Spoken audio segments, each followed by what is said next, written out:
ایک عارف اصفہان میں تھے، عالم دین تھے، انہوں نے اپنے استاد سے وظیفہ لیا کہ میں دیکھوں کہ قبر میں کیا ہوتا ہے۔ قبر کمروں کی طرح پرانے زمانے میں ہوتی تھی، ایک قبر میں بیٹھے ہوئے وظیفہ کر رہے تھے، دعا پڑھ رہے تھے، دیکھا ایک شخص کو لایا گیا، یعنی مردہ کو لایا گیا، رکھ کے چلے گئے کہ صبح دفنائیں گے۔ ایک شخص کو ساتھ بٹھا دیا جو قرآن کی تلاوت کر رہا تھا۔ اب یہ تو صاحب نظر تھے، انہوں نے دیکھا کہ 2 ملائکہ آگ کا گز لے کر داخل ہوئے ہیں۔ وہ شخص قرآن پڑھ رہا ہے، اسے کچھ سمجھ میں نہیں آ رہا۔ ایک جھلک اس آتش کی دیکھی اس عالم نے، اس سے برداشت نہیں ہوا، انہوں نے بڑی مشکل سے اپنے آپ کو اس کمرے سے باہر پھینکا، بے ہوش ہو گئے۔ کچھ ماہ کوما میں رہے، جب ہوش میں آئے تو استاد آئے، کہا ایک جھلک برداشت نہیں کر پائے برزخ کی، ایک جھلک۔ ایسا ہمارے لیے بڑا آسان ہے، گزر جائیں گے، ہمارا کیا، مولا وارث، مولا آ جائیں گے، مولا تو آئیں گے، مولا اپنے شیعہ کے پاس آئیں گے، مولا اس کے پاس آئیں گے کہ جس نے واقعاً امام کی سیرت پہ زندگی گزاری ہوگی۔ دیکھیں امام کی زندگیوں کو دیکھیں اور اپنی زندگیوں۔ عزیزان محترم، زندان اتنا تنگ ہے کہ آدمی کھڑا نہیں ہو سکتا، اتنا تنگ ہے کہ ٹانگیں پھیلا نہیں سکتا۔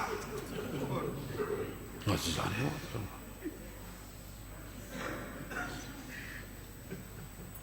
کبھی آپ کو کوئی کھڑا کر دے تھوڑی دیر کے لیے، جھک کے کھڑے ہو جاؤ، آدھے گھنٹے جھک کے کھڑے رہو، آپ بولو بھائی مجھے جتنی سزا دینی ہے دے لو، میں نہیں کھڑا ہو سکتا جھک کے۔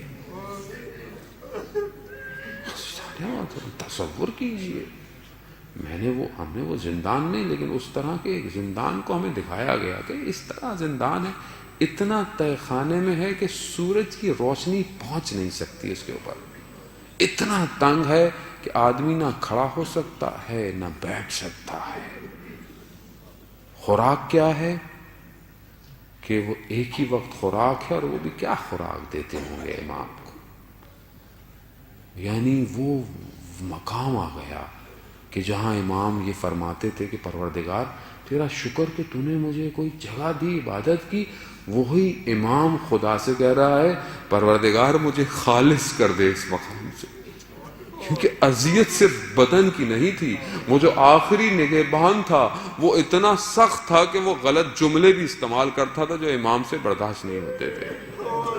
عزیزان محترم، سخت ہے انسان اپنے آباء و اجداد، اپنی جد مادر کے لیے کوئی جملے سن سکے، سخت تھا۔ امام نے کہا مولا مجھے پروردگار مجھے اس سے خالص کر دے۔ ایک مولا کا ماننے والا آیا، اس نے کہا کہ مجھے مولا کی زیارت کر، کبھی اس کی چابی نہیں ہے، ہم نہیں دکھا سکتے۔ کہا مجھے دکھا دو، کہا ایک سوراخ ہے جس سے ہم دیکھتے رہتے ہیں قیدی کو، اس میں سے تمہیں دکھاتے۔ اس نے دیکھا تو امام کچھ نظر نہیں آیا، وہ چھوٹا سا کمرہ کتنا بڑا ہوگا کہ امام نظر نہیں آئے۔ کہا مجھے کچھ نظر نہیں آ رہا۔ کہا غور سے دیکھو، کہا ایک چراغ ہے اور ایک کپڑا پڑا ہوا ہے۔ کہا یہ کپڑا نہیں ہے، یہی امام ہے۔ اور اتنا امام نحیف ہو چکا تھا، اتنا امام کمزور ہو چکا تھا، عزاداران محترم، اتنا امام کمزور ہو چکا تھا کہ امام نظر نہیں آ رہا۔ ہاں ارے تنگ آ گیا، وہ ظالم اور نہیں دے سکے امام کو، آخر کار امام کو زہر دے دیا گیا۔ اس نگہبان نے کچھ شیعوں کو بلایا، کچھ علماء کو بلایا اور بدن دکھایا۔ کہا دیکھو اس بدن پہ کوئی نشان تو نہیں ہے جس کی وجہ سے، کہا نہیں اس پہ تو کوئی ضربت کے نشان نہیں ہے، اس پہ کوئی کسی چیز کے نشان نہیں ہے۔ کہا دیکھو خود گواہ ہو جاؤ، امام تبھی موت مرا ہے، ہم نے امام کو نہیں مارا، اپنے آپ کو بچانا چاہتے تھے۔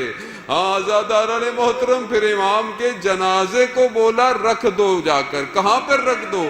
پل پر رکھ دیا۔ ارے کہاں تھے شیعہ؟ عزیزان محترم تحمل کیجئے، سوچئے، امام ایک تو زندان میں، اتنے سال زندان میں، آج وقت کا امام غیبت میں، اتنے شیعہ ہمارے، ارے کہاں ہے امام؟ کیوں نہیں ہم اس طرح کرتے کہ ہم اپنے وقت کے امام کو بلائیں؟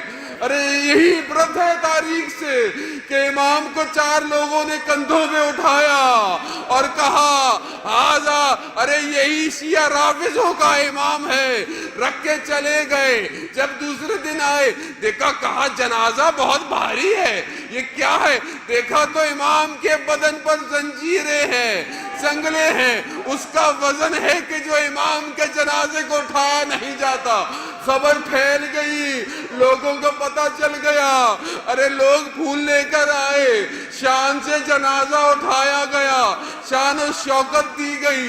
حالانکہ بہت سختیاں جھیلی امام نے، مگر ہاتھ جوڑ کر کہوں گا میرے مولا، آپ کے جنازے کو اٹھایا تو گیا، آپ کو تدفین تو کیا گیا، آئیے کربلا۔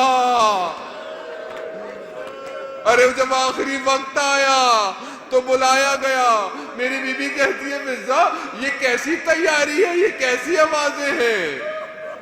ارے یہ تو ہمارے تو لوگوں کو مار دیا، اب یہ کیا کر رہے ہیں؟ ارے وہ گھوڑے لاشوں کو اپنے ٹاپوں سے کچلنے کے لیے تیار کر رہے تھے۔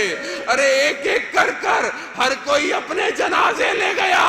ارے ایک لاشا کرگستان میں تپتی ہوئی دشت میں پڑا رہ گیا۔